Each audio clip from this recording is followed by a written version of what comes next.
What is up, guys? Fruitcake Tech here with another PC build for August. I know I'm kind of late because summer is basically over, but I wanted to avoid the whole mining thing affecting the PC videos for these past few months. But now that it's all over, you've been holding your money back to buy a PC, then I guarantee this is the best system you'll find for around $550. PC Part Picker link in the description as always, and let's get straight into the video.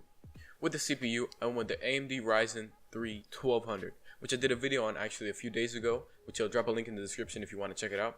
That video just basically talks about why this is such a ridiculously good deal.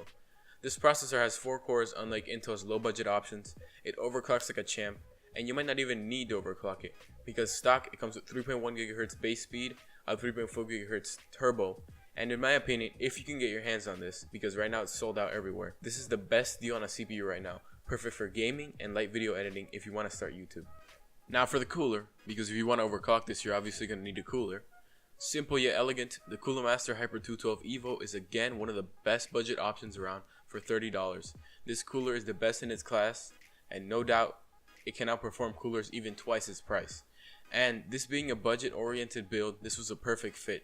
Now I don't know if this would fit onto the motherboard, but I would imagine they would send you some kind of bracket if you emailed Amazon or something like that. For the RAM, I went with a crucial 8GB 1x8GB kit.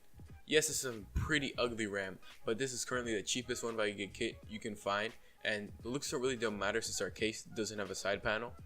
Now, if it's a matter of principle, you could just go with the crucial kit for about $5 more, and it has a nicer heat spreader and looks way better in my opinion. But for this build, 8GB will do fine. I have 8GB in my own PC, and games run just fine. Games don't take over 8GB at all, or any video editing program unless you're doing something really heavy. You can open as many Chrome tabs as you want. And if you want more than 8GB later down the line, you can just spend an extra $70 or however much it is for 16 and you'll be golden. For the hard drive, this was a fairly easy pick. I went with the Western Digital Blue 1TB drive. This drive is known for its reliability and its speed.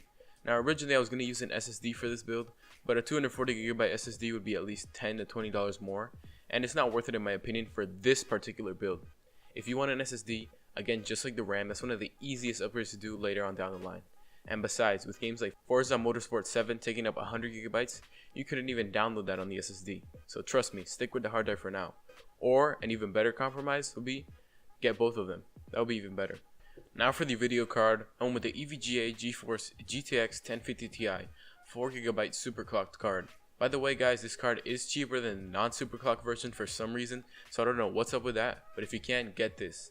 Also, this card wasn't affected by the mining craze, so the price for this is still good for the performance it offers.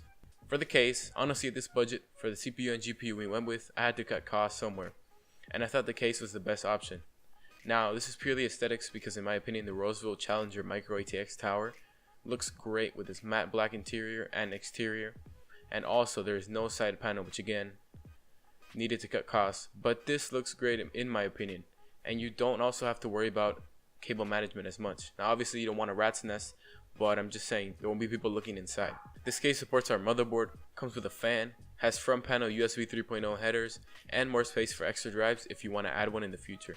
Last but not least, the power supply. Again, I don't know why I always leave this for last, but I chose the EVGA 450W 80+ bronze certified power supply. This is more than enough power for our build, and it can even handle some expansion if you want.